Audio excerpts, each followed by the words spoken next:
Welcome back, trainers, and we have yet again another Mewtwo EX raid. So we are coming up on that 1 year anniversary for this, so it should be interesting to see what they do with that. So this is going to be my Mewtwo number, let's see, 31, okay?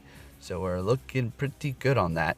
Now, as far as powering up my last one, I did say I would do that if that specific video reached 1,000 likes. It's around 810 or something like that. You know what, though?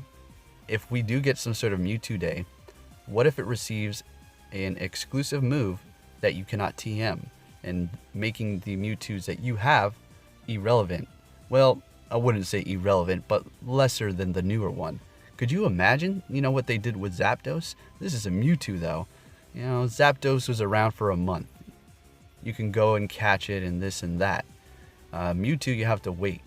Get that exclusive passing, then you go and you catch it. Let's see what you get. What kind of IVs? Who knows? And then you have to invest all those rare candies. With the Zapdos, you had to invest rare candies. Maybe you did a bunch of those raids and you just had enough to power up that many. That's quite a few raids. So where I'm going with this is maybe you want to hold off on powering up multiple Mewtwo's at the moment until we see what that ultra bonus unlock is. Because what if you start investing all these rare candies? And not only that, but what if it receives a better move than what it currently has for psychic attackers, say Psystrike? Wouldn't that be something? Still going to be good to have a psychic Mewtwo, and you can also make it a Shadow Ball one as well. But you may want to hold off because you're going to get a ton of candies, and you're going to get a better Mewtwo. What did we see with Zapdos Day? You couldn't switch the move with the TM, which was really upsetting for a lot of people. For me personally, I didn't power up that many, only one actually. So the tables have turned. What do I think if Mewtwo receives an exclusive move and I have all these Mewtwo's that I powered up? Well, it is what it is. The journey was nice. I used the Mewtwo's for what I needed at that time.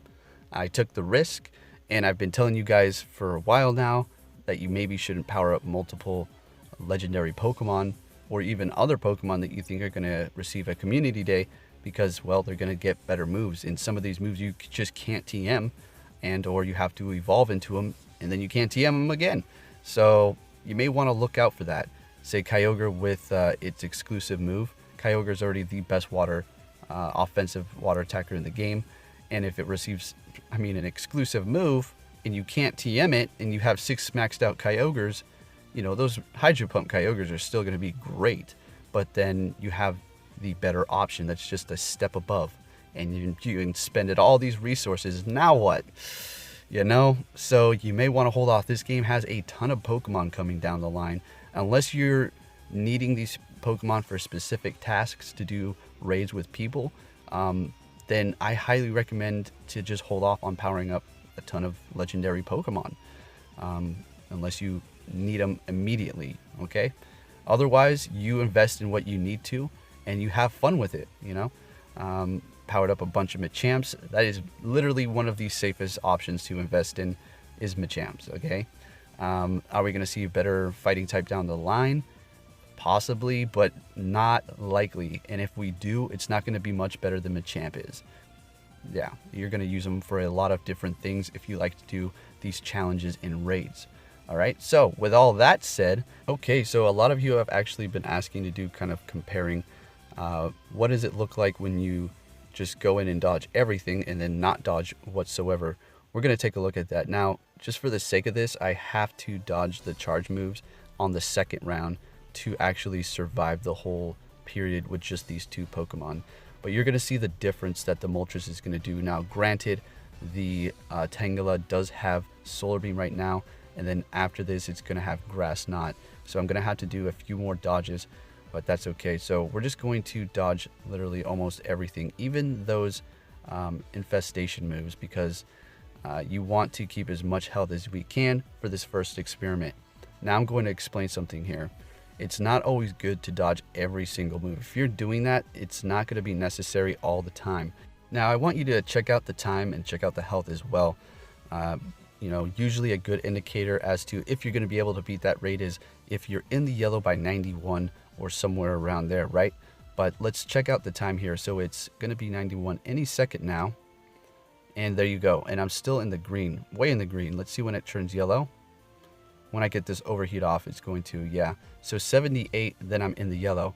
Some people might say, oh, you're not going to make it. Time's going to go, run out.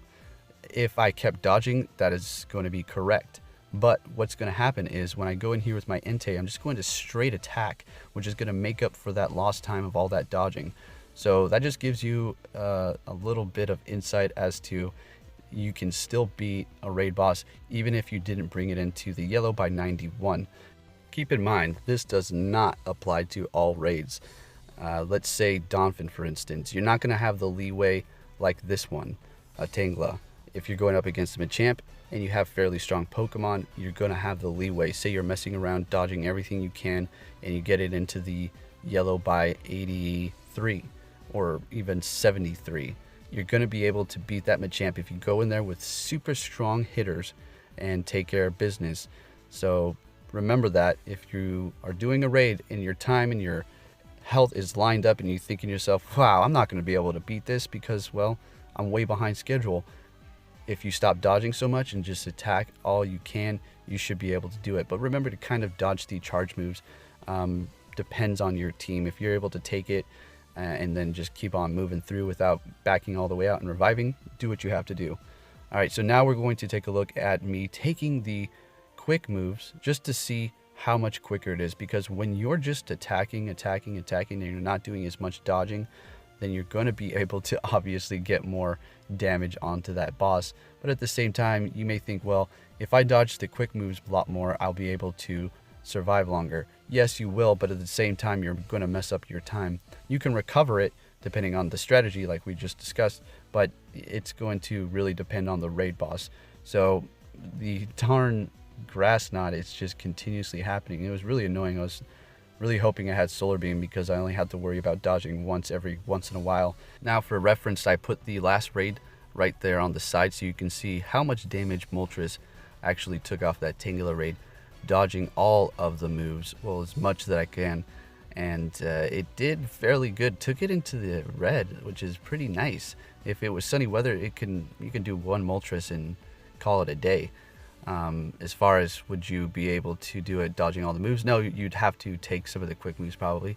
Otherwise, time would run out and basically dodge all of the charge moves. So anyways, back onto the main one here. So it's doing pretty good. Now we're going to take note of when I take it into the yellow. Last time was what, 78, right? Yeah, about that. So let's see what this Moltres can do.